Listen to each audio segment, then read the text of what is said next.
And it's just because of the laws that are on the books that he benefits from, and has for years. This is an article that I loved, and it talked about a typical 401k plan. And it talked about, in a 20-year period between 1988 and 2007, what the typical, so if you would have just put your money in the, in the S&P 500 for that 20-year period, you would have made about just under 12% a year on your money. If you put it in investment grade bonds, you would have made just under 8% a year. T-bills, which are super secure, you would have made just under 5% a year on your money in that time period. But what they found was that the typical investor who managed his own money averaged under 5%. Okay, and that included the typical investor that went into his job, and they said, how do you want us to spread out your money? And he said, well, I want some in aggressive, and I want some in mutual funds, and I want some in... Those guys were all low single-digit returns. And if you think about the typical investor making a 5% return on their money, I read an article that said that since 1973, the buying power of the dollar has dropped effectively 11%. Not counting inflation, taking all that out, just what you can get for a dollar, it's effectively dropped 11%. So if you think about the dollar's value dropping in value 11%, and then the typical tax rates between 28 and 38, plus state tax rates of 6 to 9%, what that really means is that unless you're making 10% a year, you're treading water. What it means is that if you live an upper middle class lifestyle today, then your retirement will be one socioeconomic drop. You'll be a middle class retirement. And I tell people, if you have a pension, that's gold, because that's a guaranteed revenue stream. And I taught high school for 3 years in California when I was going to grad school. And the hardest thing for me to walk away from when I left teaching to do real estate full-time was that pension, because I really could start to see the value of that. Because my father-in-law was a dentist, and I watched him. He made $400,000 to $600,000 a year in that practice. He was only able to sell the practice for about $1 million, because dental practices don't value it very high, because your clients can go get someone else to fix their teeth really easily. It's not a contract or anything. And because he had been managing his own IRA and invested it, I signed about $100,000 into a Ponzi scheme. So this guy was like the negative 1% growth. If he just would have kept it in his savings account, he would have more money. It was horrible. I mean, yogurt shops, Ponzi, you name it, he was like always chasing money.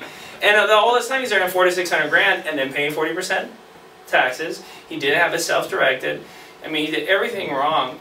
And except that he was really good dentist, and he was really good at bringing income in, but it was a sieve. His finances were a sieve for 30 years. And when he sold that practice, he only had $2.5 million. And still had a mortgage on his house. Still had 2 financed cars. And he'd been living an upper middle class, if not upper income, upper class lifestyle, and he's living a lower middle class lifestyle right now, because he's got to stretch that out. He's he's in his late 50s when he sold that practice, and in great health, and so is his wife. And to see that firsthand, and I kept thinking, man, if you just had a pension. There were teachers at the high school where I taught who had been in the system for 30 years, who were looking at getting a check for today's equivalent of about $8,000 a month forever, and keeping their health care. And it's ironic because, teachers, they got this bad gig, whatever, and, teachers are always bitching about how little money they make, but they have a lot better retirement than a lot of dentists do. And it's because the pension manages the money for you and guarantees you the return, and your 401k IRA is all on you. So it's really interesting. And then if you take that money and translate it into specific returns, look at the difference. Because if you take 20 grand and you're only making 3% trading stocks in your IRA, after 40 years you're only looking at 300 grand. Whereas if you can make 13% on that same 20,000, you can see the difference. Or even 15%.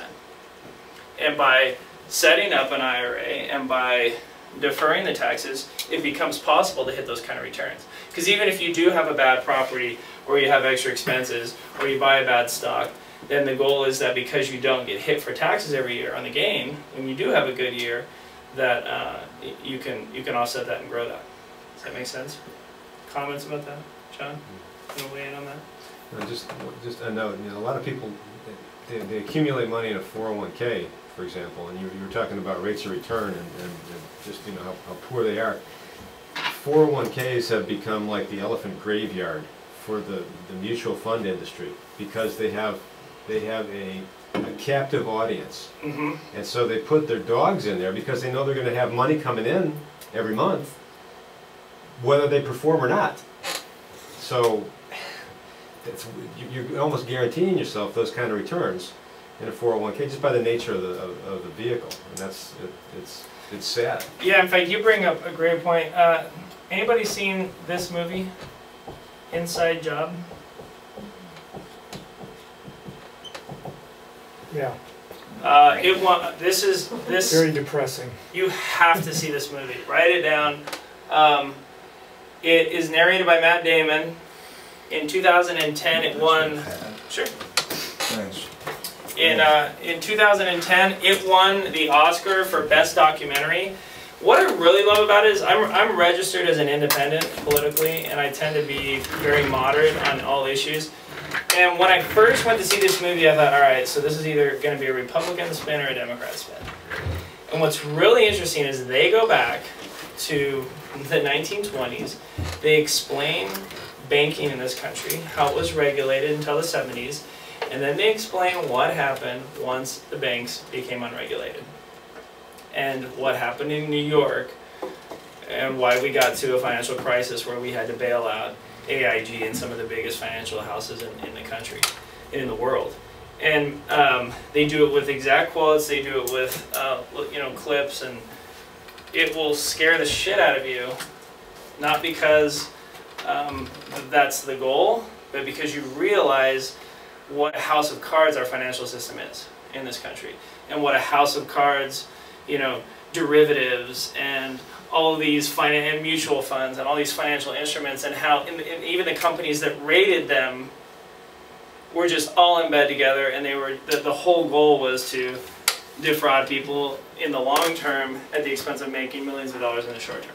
And it's a great movie because we actually show, when we bring people out here for our seminars, we actually show an edited, cut down hour version of it. And it's amazing. People are really outraged because they didn't understand what a derivative was, much less what happened. They just knew there was a financial crisis, and the president got up and said, we got to bail out General Motors, and Countrywide, the biggest lender in the country, is about to shut down. They saw in the news, but they didn't understand why we got there, and it's really interesting. But so yeah, I love that you bring that up because that's really what mutual funds are. And so what we've seen, and I think that's why, number one, self-directed IRAs are so popular, but number two, why so many people are flocking to real estate in their self-directed IRA. Because I've done some day trading, and I've done some stock trading of my own. And I grew up, my dad was a casino executive, I grew up in Vegas. And I feel like I have better luck playing craps than I do buying stock. Because at least I know with stock that the house only has with craps, that the house only has a 1% advantage. And I feel like in the short term I can get lucky, and every once in a while I hit a good run. But I feel like if I'm trading stock, I've been reading about that Facebook IPO, and I just feel like it's like setting everyone up who missed out on Google to buy a bunch of it, and then it's just going to go in the toilet. That's been my gut the last few weeks as I've read about it. But buy the sidekicks off of it. What's that? Buy some of the sidekick stuff off of it.